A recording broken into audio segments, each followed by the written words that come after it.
laawol kisal ko laawol peewal e ɓantal. rabbil alamin. Alhamdulillahi ad-da'im al-baqi al-hayy al-qayyum alladhi la yamut. سبحانه تفرد بالبقاء وحده أصدق القائلين. قال في كتابه: كل من عليها فان ويبقى وجه ربك ذو الجلال والإكرام. وأشهد أن لا إله إلا الله وحده لا شريك له، خلق الإنسان وأوجده في هذه الحياة لأجل محدود ووقت معلوم. وأشهد أن محمدا عبده ورسوله، خاطبه ربه بقوله: إنك ميت وإنهم ميتون. صلى الله وسلم وبارك عليه وعلى آله وأصحابه الذين استعدوا للموت وعملوا لما بعده، حيث السؤال والحساب والثواب والعقاب. ثم أما بعد، فيا أيها الناس، أوصيكم ونفسي بتقوى الله العظيم. اتقوا الله تعالى وراقبوه في السر والعلن. يقول ربنا جل علا: واتقوا يوما ترجعون فيه إلى الله ثم توفى كل نفس ما كسبت وهم لا يظلمون. وقال في آية أخرى: يا أيها الذين آمنوا اتقوا الله ولتنظر نفس ما قدمت لغد واتقوا الله إن الله خبير بما تعملون. ولا تكونوا كالذين نسوا الله فأنساهم أنفسهم، أولئك هم الفاسقون. ثم اعلموا أيها الناس عباد الله أنه ما من مخلوق إلا وكتب الله عليه الفناء، فالإنسان يوجد في هذه الدنيا بغير اختيار وسيخرج منها بغير اختيار. يتورن فوتا بتني الله oɗo duumiɗo heddiɗo darorɗo gurdam mo mayata weddorɗo kanko gooto hedda gongol. Miɗo seedo wonde reweteɗo wala e gonga si wona kanko subhanahu wa ta'ala. O maraka fidiɗɗo e dewal ngal, o tagi neɗɗanke on o wodinimo e ɗanɗo gurdam wonande lajal dottangal kernangal e waɓuto andaɗo. Miɗo seedo wonde annabijo Muhammad sallallahu alaihi wa sallama, oɗo ko jiyaɗo Allah wona o Allah, ko nelaɗo Allah, ko ɗofteteɗo wona yeddeteɗo. Yewtimo joomi makko wondema an ko a maayowo, kamɓe kadi ko ɓe maayoɓe. Yo Allah won juuɗe dow o nelaɗo ɗo, barkina ɓe kamɓe e ɓeygure maɓɓe e wondiɓe maɓɓe tedduɓe, e ɓe gollannoɓe mayde nden, ɓe gollannoɓe mayde nden, ɓeɗo heɓilaninoɓe mayde nden, ɓe gollani ko woni ɓaawo mayde nden. Nokku ka tawi ko landal e hasboore mbar jaari e lette. Yawmal qiyama ko ɗum ɗo, o landede e kontanede e warjede e lettede. Musidɓe tedduɓe, miɗo wasiyo hoore an, wasiyo on hulgol Allah tabaraka wa ta'ala. En nani ayije ɗe jomirawo subhanahu wa ta'ala huule e ñallal ngar ruttete ɗon e mum ka Allah refti hunnane kala wonki koki e faggiti tawa ɓe toñatake. Toñe alaka Allah tabaraka wa ta'ala. O wi eheyma onon gomɓe huule Allah yo ndaaru wonki ko honɗum ardinani hoore makki fi janngo. Hule Allah marratan thaniya, Allah ko humpitiɗo kala ko wonɗon e gollude. Wota on woni wano ɓen yejjituɓe Allah, nasullah ay nasu liqa Allah fa ansahum anfusahum. Allah yejjintini ɓe hoore maɓɓe. Allah wi ko ɓeeɗo woni, ko ɓen woni fasiɓe, ɓeeɗo woni wa ulaika, ko ɓen woni fasiqiɓe ɓen. Jiyaɓe Allah tedduɓe, ala e tagaɗo si wona Allah windi e dow makko lannugol ngol. Idan ɗe galle aduna ɗo ko darul fana ɗe wiyete. Neɗɗanke on o wodinama e ɗan ɗo gurdam aduna ko alda e suɓande makko. Arma o yalta kadi aduna ɗo be gayri ikhtiyari, ko alda e suɓande makko. Fal mawtu ya ibadallah amrun kubbar. Mayde nden musidɓe tedduɓe, si ɗe yewta ɗo hande al istidadu li yawmi rahil, haray ɗo ko hebilagol. Andiɗo toon mawdu weteɗo rihlatun ila al akhira, vayasi yagol kal akhira. Ono o ɗo ko hebilanagol vayasi on. Andi sa falama yaade ɗo, a ɗaɓɓa e njoɓa, ɗaɓɓa saku, fawa conci maɗin, eɗɗidoɗa siko avion soda biye, siko ka garuwatiri yaha anda ko lere hombo otoje ɗen, siko labe, siko kankan, siko zere kore. Ɗum ko ɗum hande wonɗe yewtude al istidadu li yawmi rahil.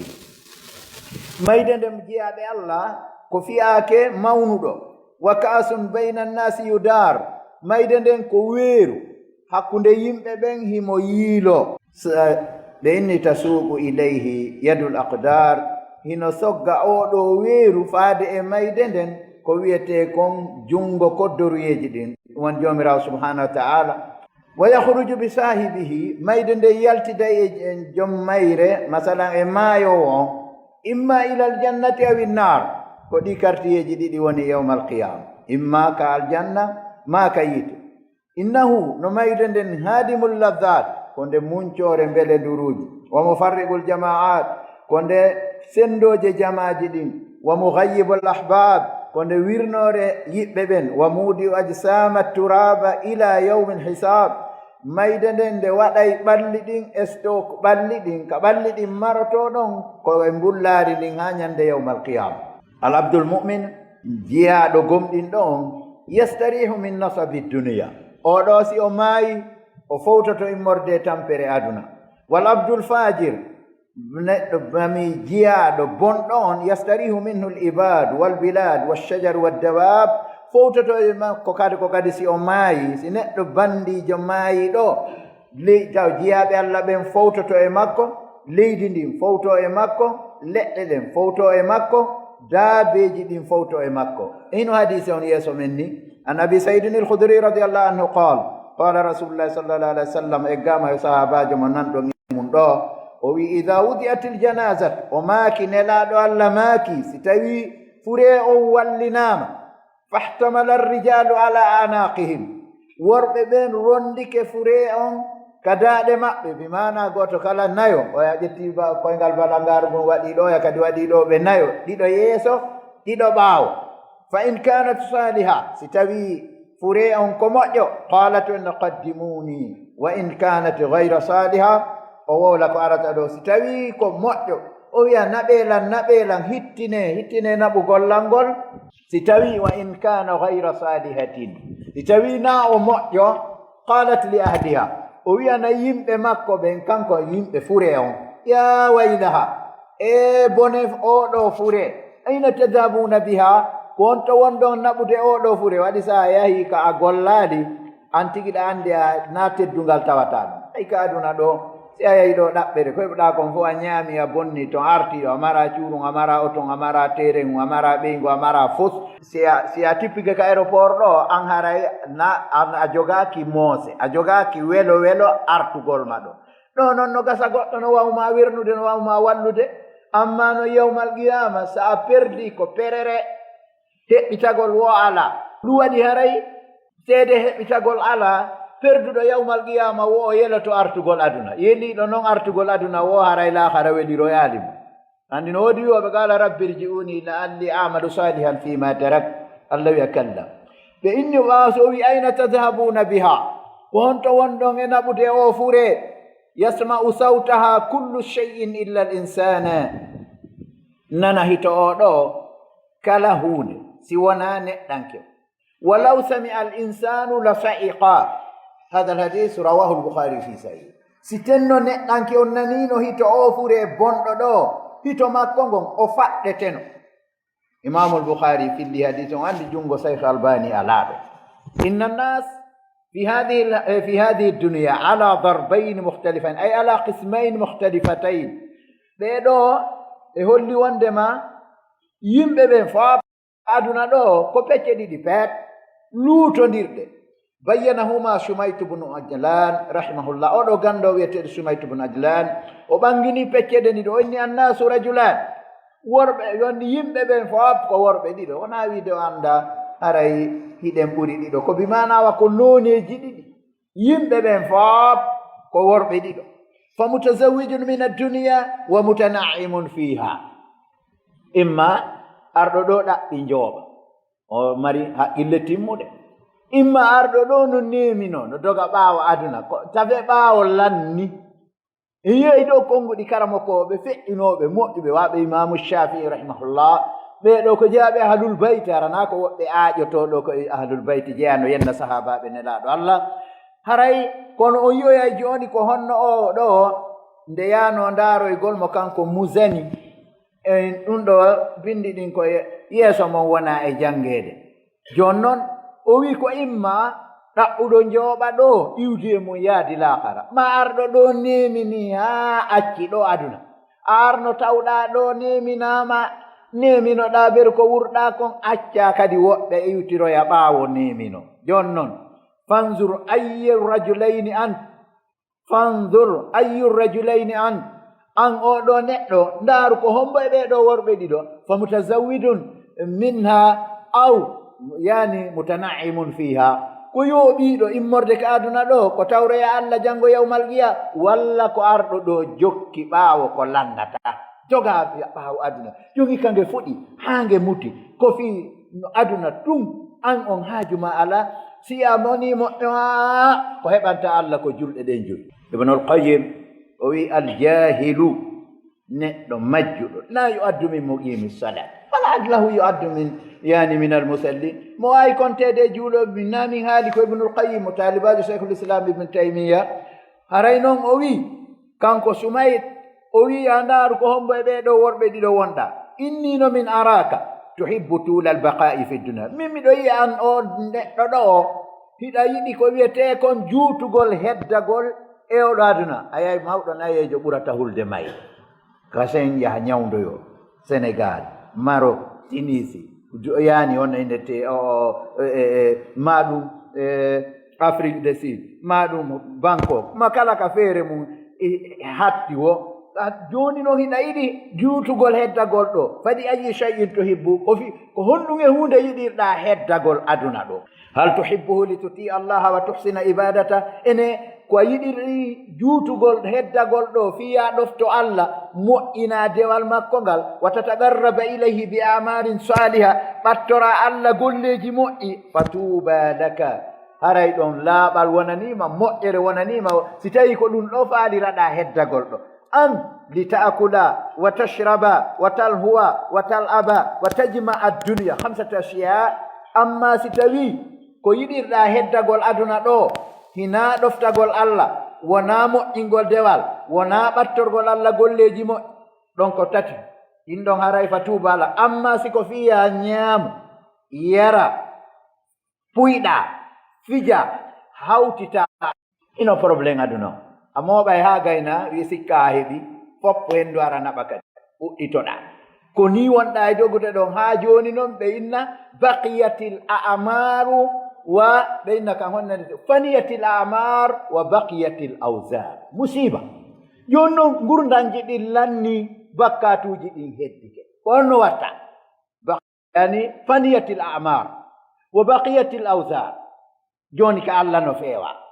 tawi ko ɗum ɗo onni wosi ko ɗum ɗo ko ɗiɗo piiji joyi ko fiya ñaamo ko fiya yaru ko fiya puyɗu ko fiya fiju ko fiya hawtito aduna ɗiɗo piiji joyi yiɗirɗa aduna ko ɗum yiɗirɗa juutugol heddagol ɗo fala bisa ma aratta lahu lbaqa boni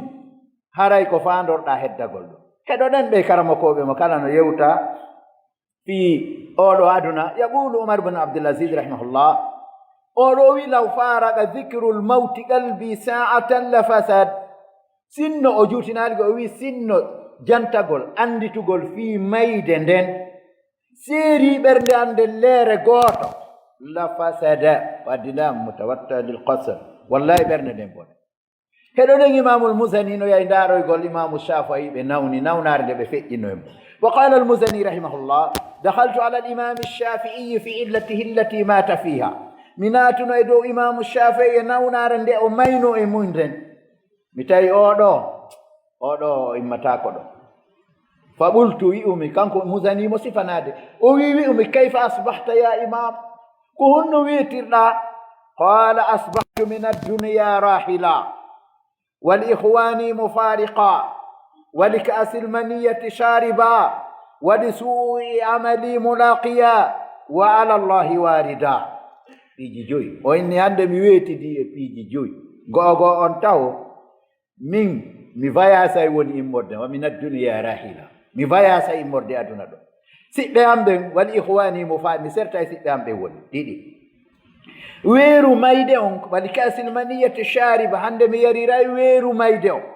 tati wali suu'i amali ɓe anndanɗaa hoore ma yimɓe moƴƴuɓe gurdam maɓɓe fappu ko diina o wi bonugol golle an ɗen mi hawra e mum hannde waɗi kaka gaburu fuɗɗotoɗa anndude si ɗon moƴƴi fama badahu ahsan si ɗon boni fama badahu aqbah ko ni ɓe wiiri si ka gaburu moƴƴi ko yeeso toon ɓuri mo si ɗon boni ko yeeso toon ɓuri bonde on tuma o wii koye Allah ko wa alallahi waarida hannde hari kaka suudu an mi jolata hari kaka makiti an hari kaka magasin an hari kaka bureau an hari kaka garasi an hannde noon wa alallahi waarida kaka Allah mi jolata yani kaka Allah hannde mi tippoyto fala adiri ruhi tasiru ila aljannati fa uhanniyaha ene mi annda ruhu an on kaka aljanna feewi mi felsitamo aw ila nnari fa uwazziyaha kaka ka yiite wonni ko o feewi mi hiwromo faatunde tana makko mayele ko ɗiɗi mawtul manawi wa mawtul hissi jon noon summa baka rahimahullah wa gafarala joni yaaɗo ndaarugol maayowo on o wulli o innimo e Allah yaafoma gafara llahu lak waɗi kanko o yehi ndaarugol nawnuɗo on waajikemo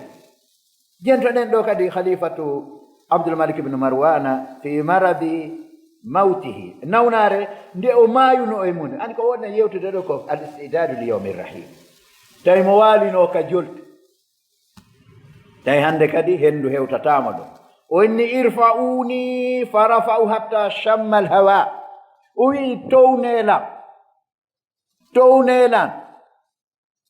fa rafa'u hatta shamma al hawa haa o uura ɓe townimo haa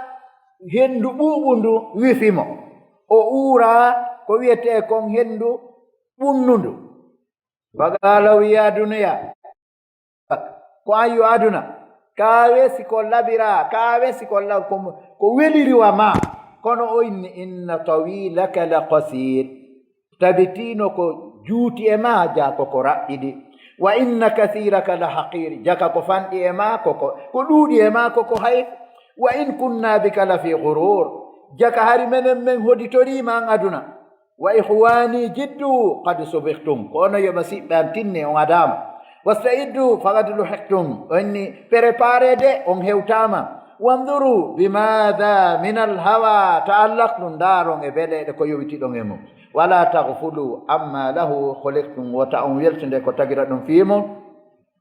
dhahabatil ayyam wama atat ñalaaɗe ɗe yehi on ɗoftaaki Allah wa kutibatil atham fama asghaytum bakkatuuji mon ɗi widdama ko ɗi windete on heɗaaki kam sakana misluka fi hadihi dar ko njelo hoɗi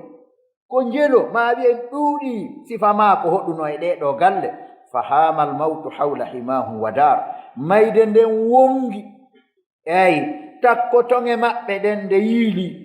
allah wi kullu nafsin da'iqatul maut thumma ilayna turja'un kala wonki meeɗay mayde refti kaka amen arta toon qala rajulun li zuhair ibn nu'aym oɗo gorko wiyanno zuhair ibn nu'aym o wima ya aba abdirrahman awsina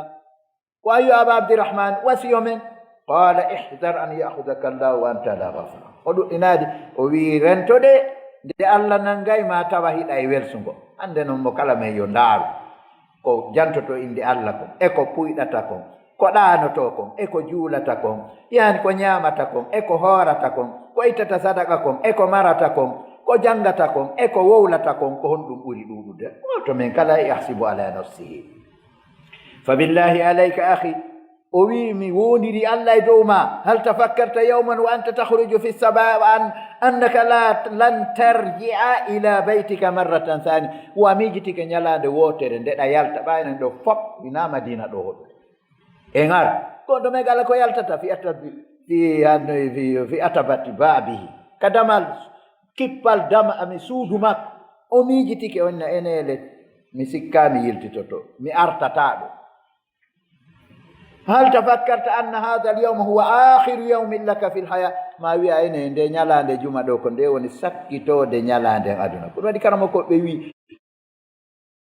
de gurdam maɗan a welsindatako waɗi sa wi a yalti bimbi a wi no gasa mi artataɗo ko e wala ara a wi no gasa hande juma ɗo asewe tawatala ma asewe ala tawatala ɗo ɗon a gollay kono siɗa fiɓi taw jooni hiɗa waɗi tahtitat ɗa waɗi pilanji hiɗa wi mi darnay ndu mi jombay o mi yahay nga mi yahay o ngal ɗo jahal ma nduɗo yaadu mi ngal ɗo otowa mi darni to nduɗo mi darnay ɗo mi yahay ɗo mi sincay ɗum ɗo mi gayntoto ɗum ɗo an on taw programme ma nde mayde nden no ara tawayɗa heewi tew programme ihwatal iman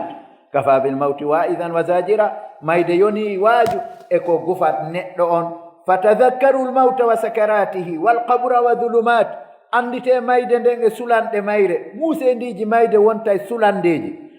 gabru on e niɓe makko wa tadhakkaru sa'atan tankashifu fiha al haqa'iq miijite leere gooto haqiqaji ɗin fop ñortoto ɗon feeña wa tataqatta'u fiha al ala'iqu on tuman yowodire ɗen fof taƴa wa yurafu fiha al masiru imma ila na'imin muqim wa imma ila adabin da'im haray imma on tigi si tawi haqiqaji ɗin feeñi ɗon o anday ko honto ko e nema ñiiɓuɗo duumiɗo feewi ka ko e nema ñiiɓuɗo ka ko e lette duumiɗe Allah wi subhanahu wa ta'ala يومئذ يتذكر الإنسان وأنى له الذكرى يقول يا ليتني قدمت لحياتي إذا عايز فوق دفيران تدنيان دو نياندي نتانك دنياندي أنا نتي أند واجي توتو كهون هبيران تيمو واجي دي هوتيك الله كم من ظالم تعدى وجار كنجلو يعني هيوي إمردي توني دو جاكي دو واقتا أقدا الإسرار وفي بيكو يبقى دبي تقول دو بني فما رأى لها ولا الجار oɗo o aynaali ko wiyete ko honɗum o aynaari kawtal o aynaari ɓeyngure jani o tooñay ɓeyngure makko nden o tooñay kawte ɗen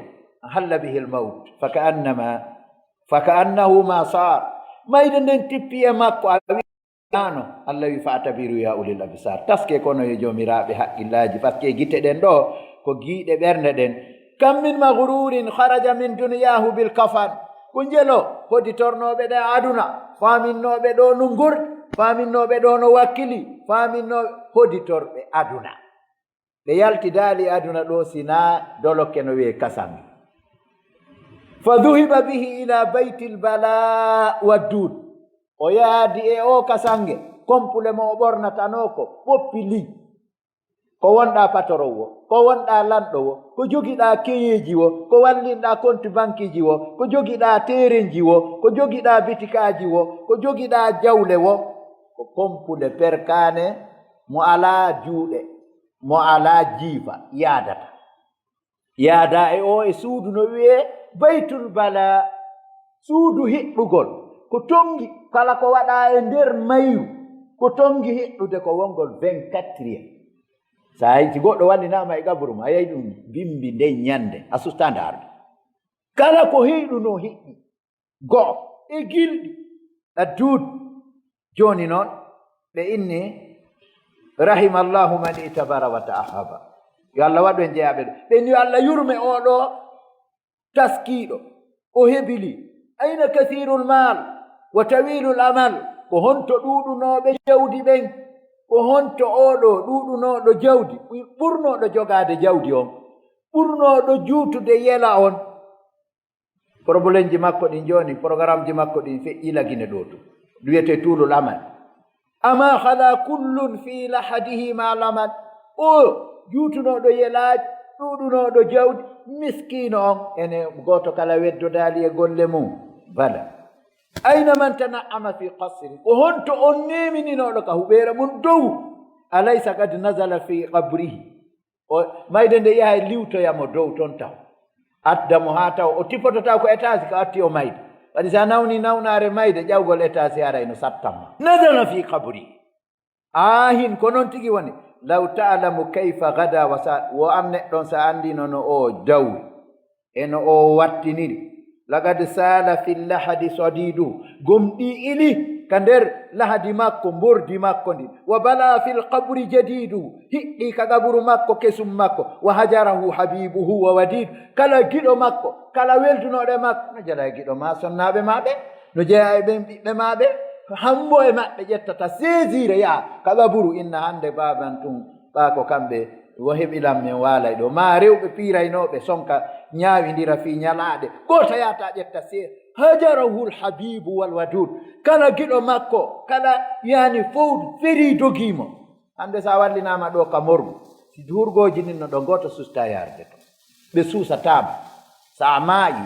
a ala inde ko fure mo Sulaymana ala modi Muhammadu ala modi Muhammadu Alaminu ala Muhammadu Saidu ala fure on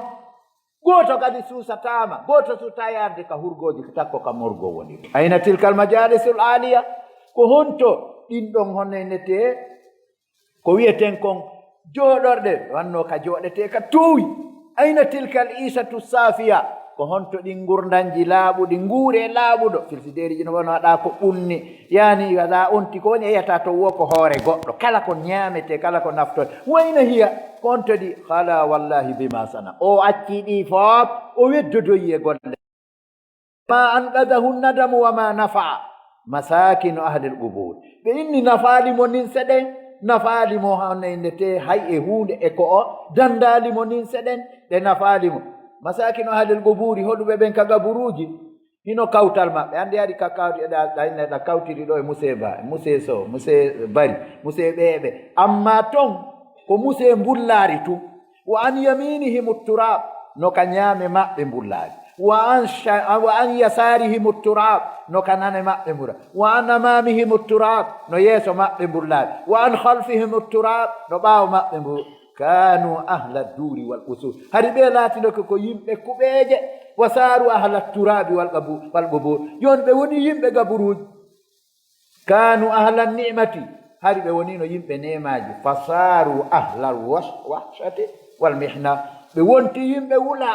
yimɓe sattede wa gad salatil uyun gite ɗen ili wa sadaatil jufun baykoji ɗin hiɗɗi wa taqatta'atil awsal ɗaɗi ɗin taƴi wa batalatil amal golleji yani yelaji ɗin boni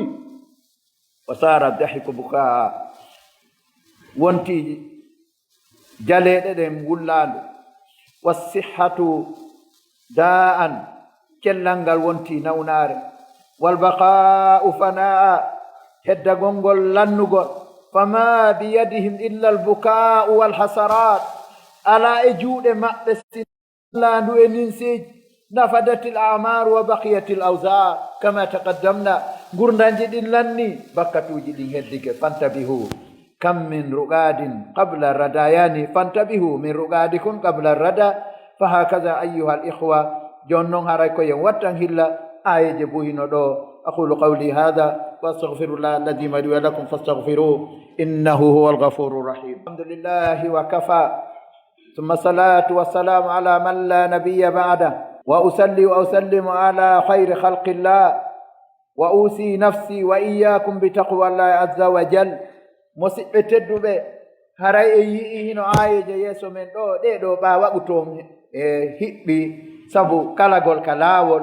جونو بلندي هل من نفوس مستعدة أنا وانكي جبلي دين وود أين المتأهبون هل من متأهبون قبل الشدة كنت هبلي ببنكو أتي ستندين أين المتيقظون قبل انقضاء المدة كنت يعني فينو ببنكو أتي مدة لنود الذي كلا إذا بلغت التراقي وقيل من راق وظن أنه الفراق والتفت الساق بالساق إلى ربك يومئذ المساق وقال في آيات أخرى فلولا إذا بلغت الحلقوم وأنتم حينئذ تنظرون ونحن أقرب إليه منكم ولكن لا تبصرون فلولا إن كنتم غير مدينين ترجعون إن كنتم صادقين تذكروا أقرانكم الذين مضوا قبلكم مسيبه أنديته إموبه مودون ɓeɗo feƴƴunoɓe ko atti on enen ɗo fof no wodunoɓe anduɗen jongi fuuta ka men Konakiri ɗo ɗa kawtira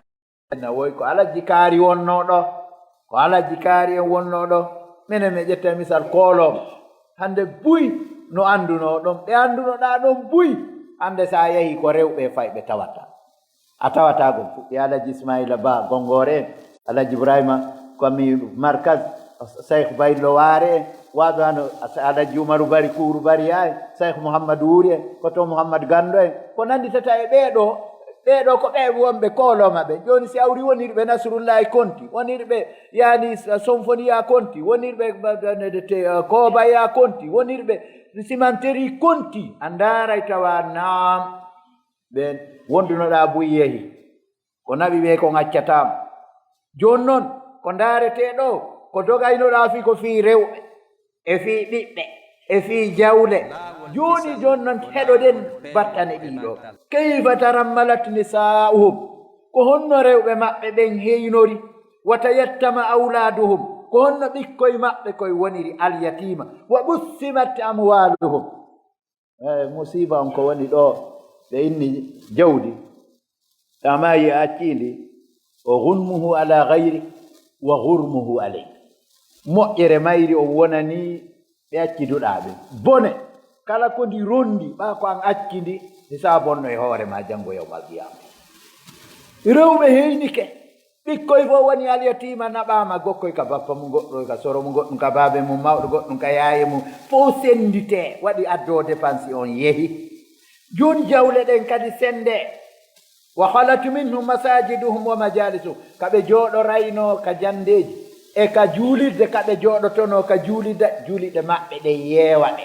kamɓe tawa ɓe yiyataake ɗon. wan hatati asaruhum, batteji maɓɓe ɗin taƴa, otowal maɓɓe ngal acce yi'eede, ɓe numéro maɓɓe on acca sonude. wa antum ala tariqi tusirun, onon kadi ɗon e hoore laawol ngol ɗon yaade. wa yusiku an tasilu, o ɓattike nde hewtoton. fa wallahi lan takhruja al arwahu min addunia hatta tasma ihda al bushrayayn, imma al janna wa imma ila al jannati aw an nar. ɓeni mi wondiri Allah, ruhuji men ɗin e fab yaltata immorde ka aduna ɗo ha on tigi nana wotere e weltinandeji ɗiɗi. natugol yite sino Allah no fa bassirhum bi adabin alim, adabu la bushra, ko humpituɓe. imma awa ko aljanna fewɗa, ma imma awa ko yiite fewɗa, on tigi yaltata ɗo sina o nanayi gotol e konngol. fa in aradtum husna al khitam, yonno ɓe wajade joni ɓaɓe ɓe yimɓe ɓe waɗani en tasawwuru mayde nde, ɓe addani en taho no fokkitirte, ɓe addani en taho sa yehi ko honno ko dogaynoɗa ɓaamo jawle ma e ɓeygu ma e ɓiɓɓe ma ko honno wattinirta. ɓe yeetikema kadi attinoɓe maɓɓe ko honno feƴƴini. joni ɓe yetade ɓe wajaden noon, ɓe inni ja faala ko wiyete kon fa in aradtum husna al khitab, en fof ko wonɗen ɗaɓɓude koyo Allah okku en husna al khitab. haray si on faalama ko wiyete kon moƴƴugol timmode nden, fa iyakum wattaswifa wa tuulal amal, haray on haɗama piiji ɗiɗi. wiigol nden mi waɗoyay, docteur Mouhamadou Wuri Bari hafidahullah wara, hiɓe heewigol wota maɗɗo haami ndaara, haami ƴeewa, tawi darsu si awri fof naatiɗo janngugo a wi a haami ndaara, ko woni o a wi haami ndaara, ko woni o a wi haami ndaara, ko sera inchallahu a wona e sakkitiɗo. man ta'akhkhara fa alayhi ta'akhkhuru, kala leetuɗo aray leetugol makko ngono fayimo. tawi joni noon go'ogo on taw ko haɗa ɗen, si a faala ko wiyete kon moƴƴugol timmode nden, a haɗama wiigol nden mi accoyay, nden mi waɗoyay. ɓa ko imma a waɗay ko moƴƴi wiya nden mi waɗoyay, ma a accay waɗugol ko mon wiya nden mi accoyay. e juutugol yela,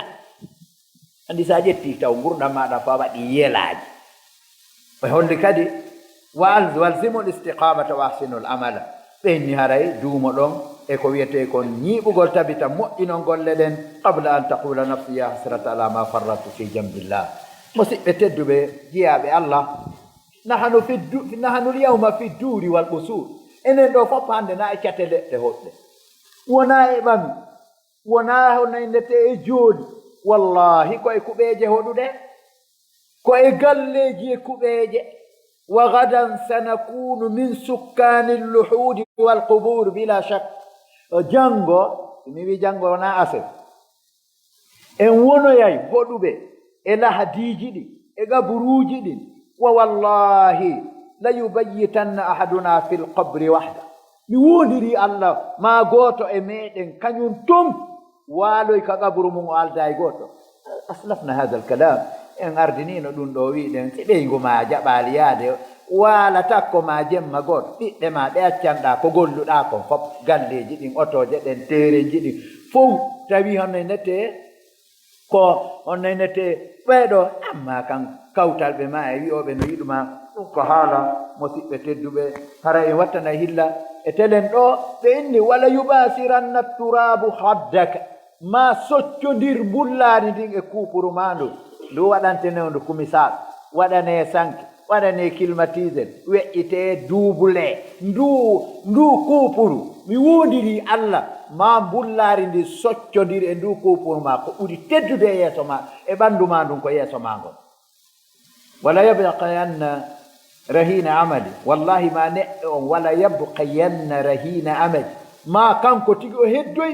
ko o tiginde golle makko ɗe fatabiru biman mata qablakum taskeɓen maynoɓe ko atti on wal yasal kullu minkum nafsa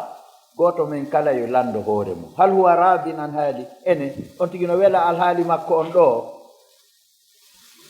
hal huwa mustaiddu lil mawti law atahu l yawm aw gadan ene himo hebili maayugol ngol mayde nden si arimo hande ma janngo ko o hebiliɗo hiɗen jogii matériel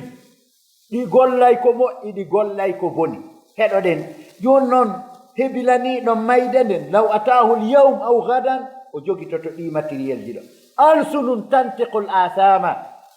ɗenɗe koɗe wowlata wo ko bakkatu go wa aydin tumaddu ila al haram juuɗe koɗe fontete wo ko faade e ko harm wa aqdamun tas'a fil ijram koyɗe teppe ɗe yahi wo ka bandiyagal waɗde kayfa gafalna an qawli rabbil anam ko honno weltinoɗen ɗenɗe men ɗen ko bakkatuji haalata juuɗe men ɗen koko harmi fontoto mema koyɗe men ɗen kaka bandiyagal waɗete yaata joni en yejjiti e weltini kan qawli rabbil anam اليوم نختم على أفواههم وتكلمنا أيديهم وتشهد أرجلهم بما كانوا يكسبون هذه الآية المقرونة هي مفسرة قبل وجودهم في هذا المسجد واتيهم هذه آية نفيرنا ألا فخذوا وصية نبيكم قبل فوات الأوان واتفندو يتي وصية النبي منكو أتيتان الله واد فقد قال صلى الله عليه وسلم لرجل وهو يعيد نلاɗo ma kan no gorko tawi ɓe waajomo ɓe wiimo اغتنم خمسا قبل خمس profite jowi ko atti jowi shabab قبل harami saga talaku mangun ko attinayoyu mangun ande sa daari ɗo makka o naynete ko angal wattangol hilla makko wattimon ñiiƴe soli kuupi ɓoomi ɗaɗi lati joni si o wowlay o tuttete hande kadi ñiiƴe ko siko watta ɗum hande kadi honne nette ka o diwayno koyo fofo ka o ƴettayno 50 kilo o townata joni 10 kilo hande kadi yen tas ko ɗum ɗon wasihata ka qabla sakami cellal ma ngal ko atti nawnare ma nden sa ndaari nawnuɗo no waaɗi a anditi fewndo o selluno wa ghinaka qabla fakirika ngalu mangun ko atti basal mangal sa ndaari ɗo mo ala a sikkay o foofu sa ndaari marɗo a sikkay o gorɗo tawi a faamaade hendu aduna ndun ko Allah woni yiltowo ndu wa faraga ka qabla soholik hettare ma nden ko atti maapaare ma nden wa hayataka qabla mawti 5 qabla 5 gurdam maɗan ko atti mayde ma nden rawahu tirmidhi wa gayru wa sahahu cheikh al albani e addani en ɗi gimi ko ɗi wonɗe nge sakkitorde musidɓe tedduɓe ta'ahhab lilladi la budda min fa inna almawta mi'adul ibadi nokkugo ko miqatul ibadi ɓe ndiya heɓilano tun ko tawata feere wo ala mayde nden ko nden woni fodoreji jiyaɓe walmawtu ma minhum maladun wa mahrabu matahu tada an nasihi dhaka yarkabu nushahidu dha ayna alyaqini haqiqatan عليه مدى طفل وكهل وأشيب ولكن على الران القلوب كأننا بما قد علمناه يقينا نكذب نؤمل آمالا ونرجو نتاجها وعلى الردى مما نرجيه أقرب ونبني القصور المسمخرات في الهوى وفي علمنا أننا نموت وتخرب إلى الله نشكو قسوة في قلوبنا وفي كل يوم وائد الموت يندب. نعم يا عباد الله، هذه الأبيات تذكرنا بما نحن سنسير إليه. ɗiɗo gimi ko ɗi andintinta en ɓenni nde mayde taw nde goɗɗo mara dogirgal laawo o mara laaworgal nde o mara dogirgal. tamari ɗo oto kaari no mari oto kaari no mari oto yiɗen hande onne ko vewittuwal jogi ɓen hande ɓe mara gasi tamari gongal ngal wi'e annash goyki dernier oto ma on dernier vol ma on ko goyki kino. enen noon hiɗen seedi no shahide da ayna alyaqini haqiqatan hiɗen seedori ɗe gite men haqiqa alayhi e dow ko seedi ɗen kon mada tiflun bobon on heɓaali hitande feƴƴi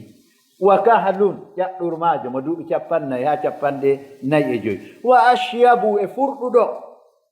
o inni kono walakin alarnanu lquluba ka annana kono ɓerɗe men ɗen kori kori waalike e majje bima qad alimnahu yaqinan nukaddibu enen ko andirɗen pellital ko a sikkayɗen fenude ɗum. o inni nuammilu amalan wa narju nitajaha nuammilu amalan wa narju nitajaha hiɗen yelo yelaji hiɗen tanƴini résultat majji. jon noon no gasa wo probléme on ɓattike konko tawno ɗen ɗen tanƴini ɗum ɗa ɗum ɓattike en fo anana ɗen en fo ɗen andi en mayay. o inni wa nabni lqusura almusmakhirati fi lhawa hiɗen maha kuɓeje towna dow 5 4 12 15 a yayanno ne tewanno ɗe ɗe hetti ya ha 20 25 eyi kono o inni iɗen mari gande ɗiɗi wa fi ilmina anna namutu wa tahrabu hiɗen andi en mayay hiɗen andi ɗe yirbay si a faala dasay profondeur ha memoya sara. allah wi kalla ida dukkati l ardu dakkan dakka ɗe ñande wigol ingénieur maɗa profondeur a jasno ɗum a wanno pilier ɗum a duubulno ɗum a duubulno ya salam ɗum ala. o inni kono ilallahi nasqu qaswatan fi qulubina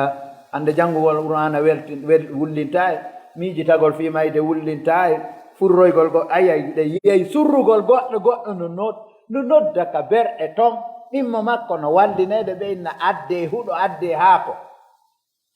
ñande wo ñande hiɗe reeni haray nde ɗo mayde ko ni haray mo siɓɓe tedduɓe koye wattan hilla e ɗiɗo probléme ji mawdu on no heddi seeɗa kono haray de ko tumbere wotere wonɗen e andintinde ɗo wondema si tawno hara innal mawta saatan la budda minna tulul umar aw qasr gurdan ɗan juuti ɗan raɓɓiɗi mayde nden kanko leere goɗɗo. wa innahu law kana almawtu huwa nihayatuna walaw annana min badihi turikna labada almawtu ahwanu alay sinno sa mayino aray no lanni a landatake wano munkiruna albas bal inna hunaka umurun kono no ton ɓaawo mayde nden fiyakuuji heɗoɗen ɗi ahwalum kuladeji wa shada'idun e sattendeji min ba'dil mawt hunaka ba'athun hino ton immital wa nusurun e sakitan wa hasrun e moɓital wa jaza'un e joddi wa hisabun e hasbore fi mahkamatin e justice igadiha huwa Allah ñawowon en justice ɗon ko Allah ko kanko woni on enete président cour suprême on ɗon wa junuduhu ɓe inni haray gardiɓe garduɓe justice on azabaniya ko malaikaɓe zabaniyankum wa sahatuha alqiyama tande nden ko yawma alqiyama wa anna hunaka siratun wa jandatun wa narun fastaizu ya akhi aray no ton sirate hino ton aljanna hino to yiite aray ɗen toro Allah tabaraka wa taala yo Allah waɗɗo e yimɓe heɓilaniɓe yani honnedete e nde ɗo mayde. اللهم اعز الاسلام والمسلمين واذل الشرك والمشركين اللهم دمر اعداءك اعداء الدين اللهم اجعل هذا البلد امنا مطمئنا رخاء سخاء وسائر بلاد المسلمين اللهم انا نسالك رضاك والجنه ونعوذ بك اللهم من سخطك ومن النار اللهم رب اولادنا واولاد المسلمين اللهم اصلح تربيتهم اللهم اجعلهم اللهم إنا نسألك رضاك والجنة ونعوذ بك اللهم من سخطك ومن النار. اللهم لا تحرمنا خير ما عندك بسوء ما عندنا. ربنا آتنا في الدنيا حسنة وفي الآخرة حسنة وقنا عذاب النار. اللهم يا غفور فاغفر لنا، اللهم يا رحيم فارحمنا، اللهم يا عليم فعلمنا، اللهم يا قوي فقونا، اللهم يا عزيز فعزنا، اللهم يا رزاق فارزقنا وبارك لنا فيه، اللهم يا غني فأغننا بفضلك عمن سواك. اللهم اجعل أول يومنا هذا صلاحا وأوسطه نجاحا وآخره فلاحا. وصل اللهم على نبينا محمد وعلى آله وصحبه وسلم، وآخر دعوانا أن الحمد لله رب العالمين. فاقم السلام. laawol kisal ko laawol peewal e ɓantal.